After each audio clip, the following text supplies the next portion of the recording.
Bienvenue sur Africa 24 dans cette nouvelle édition du QG Weekend. Au sommaire de l'actualité, la désignation du Premier ministre Bruno Tshibala par le président Joseph Kabila est une entorse à l'accord du 31 décembre 2016.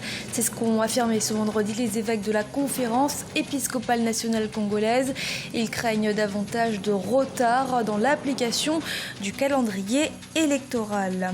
Levée des mesures d'importation des véhicules d'occasion en République démocratique du Congo. Le Premier ministre sortant, Sami Badibanga, a autorisé à travers un décret signé le 4 avril l'importation à nouveau des véhicules de plus de 10 ans. Et l'artiste musicien très engagé, Serge Kassi, est de retour sur la scène musicale 6 ans après son exil en France suite à la crise post-électorale ivoirienne de 2011. Le reggaeman a sorti son tout dernier album intitulé Loin des miens. Mais d'abord, le 12 mai 2017, c'est la date qui a été retenue pour le rapatriement à Kinshasa de la dépouille d'Etienne Tshisekedi. L'opposant historique congolais décédé le 1er février 2017 à Bruxelles, en Belgique. L'annonce a été faite samedi 22 avril par le secrétaire général du parti, Jean-Marc Kabunda Kabound. Écoutons-le. Nous annonçons ces jours à l'opinion, tant nationale qu'internationale, ce qui suit. Primo, la dépouille du président, le fait Dr Etienne Tshisekedi Mulumba, sera rapatrié au pays le 12 mai 2017. Secundo, le corps de notre président et père de la démocratie sera inhumé au siège de l'UDPS situé au 2600 sur Petit Boulevard Lumumba dans la commune de Limete à Kinshasa. Tertio, la dépouille mortelle de l'illustre disparu sera exposée au Palais du Peuple pour les hommages populaires mérités. À cette occasion, les femmes et hommes d'État ou de la scène culturelle, ainsi que tous ceux qui n'ont pas encore eu l'opportunité d'exprimer leurs condoléances, pourront les faire durant cette période. Nous sollicitons la sécurisation des obsèques par les forces de l'ordre de la République démocratique du Congo, ainsi que celle de la MONUSCO, conformément à la résolution 2348 du Conseil de sécurité des Nations Unies. Et toujours en République démocratique du Congo, la conférence épiscopale nationale dénonce la persistance de la crise politique. Pour les évêques, la désignation du Premier ministre Bruno Tshibala est une entorse à l'accord du 31 décembre 2016, une déclaration qui alimente davantage les discussions autour de cette nomination. Deogracia Sepuedo. La conférence épiscopale nationale en République démocratique du Congo, CENCO, craint une situation pouvant retarder davantage la tenue de la présidentielle, prévue au plus tard en décembre 2017. Se prononçant vendredi 21 avril sur la récente nomination de Bruno Tshibala au poste de Premier ministre par le chef de l'État Joseph Kabila, l'épiscopat congolais a dénoncé une entorse à l'accord de la Saint-Sylvestre. Pour la CENCO, la rencontre entre le chef de l'État et le chef de la délégation du rassemblement dans les négociations était impérative avant le choix de l'actuel chef de gouvernement. La majorité avait posé des conditions comme quoi la nomination du Premier ministre ne pouvait intervenir qu'après la signature de l'arrangement particulier. Et donc, à partir du moment où les modalités de nomination du Premier ministre n'avaient pas été précisées, ça veut dire qu'il n'y a pas eu un accord qui s'est dégagé sur comment nommer le Premier ministre. Et à partir de ce moment-là, une nomination qui ne s'insère pas dans le cadre de ce que les arrangements particuliers devaient prévoir n'est tout simplement pas régulière. Je crois que c'est là qui fonde la position de la CENCO. Selon les termes de l'accord politique du 31 décembre 2016, le président Joseph Kabila devait rencontrer Félix Tshisekedi, qui a pris les rênes du rassemblement en sa qualité de chef des négociateurs de l'opposition. La rencontre n'a jamais eu lieu, mais Bruno Tshibala a été nommé. La CENCO se plaint aujourd'hui de la léthargie concernant la décrispation politique convenue lors des négociations directes. La mission de la CENCO, la mission des bons offices, a pris fin. Aujourd'hui, il est clair, aucun Premier ministre, il est difficile pour un Premier ministre d'avoir l'unanimité de toute l'opposition, de tous les individus membres de l'opposition. Chacun est libre d'évaluer, d'apprécier la compétence, la popularité du Premier ministre. Mais il est Premier ministre désigné et nommé conformément au processus mis en place par l'accord. Bruno Tibala a été nommé Premier ministre le 7 avril 2017, quelques jours après avoir été exclu du rassemblement de l'opposition. Pour de nombreux Congolais, sa nomination traduit la persistance de la crise et le refus des différents acteurs d'œuvrer pour un dénouement pacifique. Et le gouvernement de Kinshasa autorise à nouveau l'importation des véhicules de plus de 10 ans signés par le Premier ministre sortant Sami Badibanga. Ce degré va booster les activités dans les différents ports du pays et relancer la transaction du marché automobile. Reportage de Jacques Mboka.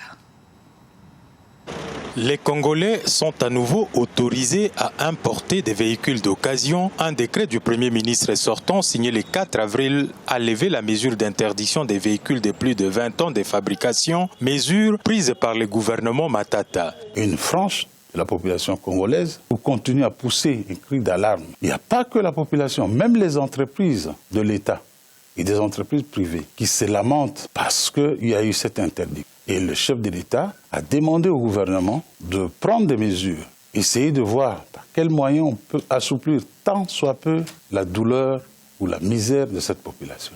Nous sommes à Sendoué, l'un des plus importants marchés des véhicules d'occasion de la capitale. Ici, les vendeurs saluent cette mesure. Donc cela est une réjouissance parce que il faudrait que les clients se retrouvent dans toutes les bourses.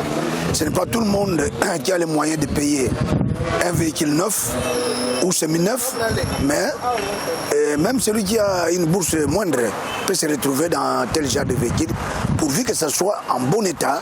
La RDC n'étant pas une poubelle où tout véhicule sans condition peut rouler sans garantie sécuritaire et respect environnemental, cette décision doit être accompagnée de mesures d'encadrement assurant le contrôle technique des véhicules importés. Tout véhicule d'occasion à importer en République démocratique du Congo doivent impérativement, je dis bien impérativement, présenter un certificat de contrôle technique du pays de provenance, délivré par une agence agréée par le gouvernement. L'interdiction d'importation des véhicules d'occasion de plus de 20 ans a ouvert l'axe d'importation des véhicules avec volant à droite en provenance d'Asie qui ont inondé la ville-province de Kinshasa, mais aussi plusieurs villes du pays. La nouvelle mesure pourrait booster l'activité dans les principaux ports du pays, notamment celui de Matadi et Boma, où tout tourne au ralenti depuis environ 4 ans. C'est un artiste qu'on ne présente plus, Serge Kassi, figure ivoirienne du reggae, connu pour ses chansons très engagées, a dévoilé début 2017 son nouvel album intitulé Loin des miens, référence à son exil suite à la crise post-électorale de 2011. Corinne Kandem. L'artiste musicien ivoirien Serge Kassi a signé son retour sur la scène musicale avec son nouvel album intitulé Loin des miens, livré en février 2017. Rappelons que c'est le premier opus que l'artiste reggae, très engagé politiquement, sort depuis son exil en France suite à la crise post-électorale ivoirienne de 2011. Un titre qui rappelle ce qu'il vit au quotidien depuis maintenant 6 ans. C'est la première fois que je fais un album loin de mon pays et loin de ma famille, loin des personnes qui me sont proches. Et je voulais marquer cela à travers cet album pour déjà dire que loin des miens, et à travers cet album, j'ai connu beaucoup de choses que je n'aurais pas pu connaître si j'étais encore au pays. Donc j'ai fait un brassage de tout ce que j'ai appris à travers cet album de 12 titres que je propose aux mélomanes et au monde entier, en particulier le peuple du Côte d'Ivoire. Serge Kassi espère faire un retour en force grâce à son nouvel album et marquer à nouveau les esprits comme en 1990 avec son premier album I'm Proud ou en 1993 avec Cabri Mort. Les fans du reggae ivoirien ont eu la possibilité de découvrir les textes de son nouvel opus, toujours aussi engagé, lors d'un concert ce samedi 22 avril à la Boule Noire à Paris. J'ai toujours été cet artiste engagé qui a toujours parlé au nom du peuple. Et je me suis toujours voulu la bouche, les yeux et les oreilles du peuple. Je me bats pour mon pays, non en particulier, mais pour l'Afrique en général. Parce que les mots que traversent les pays africains sont les mêmes. Serge Kassi a toujours défini sa musique par son caractère engagé. Un engagement politique qui a considérablement affecté sa carrière en Côte d'Ivoire. Un prix que le reggaeman ivoirien se dit toujours prêt à payer pour conserver l'authenticité et la vérité de son art. Au Mali, des centaines de manifestants exigent du gouvernement l'annulation de la dissolution de la Fédération malienne de football. Les autorités avaient pris la décision de dissoudre la FEMAFOOT le 8 mars 2017. Elle a été remplacée par un comité provisoire, une décision désapprouvée par la Fédération internationale de football Association. Reportage de Mokhtar Bari. Après la suspension de la Fédération malienne de football par la FIFA, les acteurs du football malien multiplient les initiatives pour la levée de la sanction. Meetings, marches et réunions, tout ce qui milite à la reprise des activités footballistiques est la bienvenue. Dans une lettre datée du 11 avril 2017, la CAF somme les autorités sportives maliennes à revenir sur les décisions, faute de se voir éliminés de toutes les compétitions en cours. La principale inquiétude des 13 clubs et 6 ligues qui souhaitent le rétablissement du comité dissous, c'est la déchéance prochaine du Mali de la Coupe d'Afrique des cadets, dont le pays est détenteur du trophée. Il faut nécessairement que cette situation soit décantée avant le 30. Nous sommes détenteurs du trophée des jeunes de U17. Et nous devons partir défendre ce trophée et sous la couleur du Mali. Il ne faut pas que nous soyons absents à cette compétition. Une guerre interne entre les dirigeants de la Fédération malienne de football, des accusations de détournement de fonds et un conflit sans fin. Voici les raisons évoquées par le ministère des Sports pour dissoudre l'instance malienne de football le 8 mars 2017. Le comité de normalisation, quant à lui, cherche une légitimation au niveau des instances de la FIFA. La décision de la FIFA de suspendre le Mali a fait l'objet d'une plainte de la part du comité auprès du tribunal arbitral des sports. Vous n'êtes pas sans savoir aujourd'hui que nous avons saisi nos avocats au niveau de Lausanne pour aujourd'hui attaquer cette décision de suspension de la FIFA auprès du TAS. Et le TAS a réservé une suite favorable à cette requête. Le TAS a même envoyé un courrier à la FIFA pour désigner un avocat pour pouvoir statuer là-dessus d'ici le 18 au plus tard. Et aujourd'hui, la suspension du Mali a entraîné des dommages irréparables. Le Mali a jusqu'au 30 avril 2017 pour annuler la décision de dissolution de la FEMAFOOT. Passé ce délai, le pays sera exclu par la FIFA. Cette situation met à mal l'avenir d'au moins 9000 licenciés de football malien. Ce journal a été réalisé par l'ensemble de la rédaction. Merci de l'avoir suivi. Restez sur Africa 24 pour une nouvelle édition de l'actualité.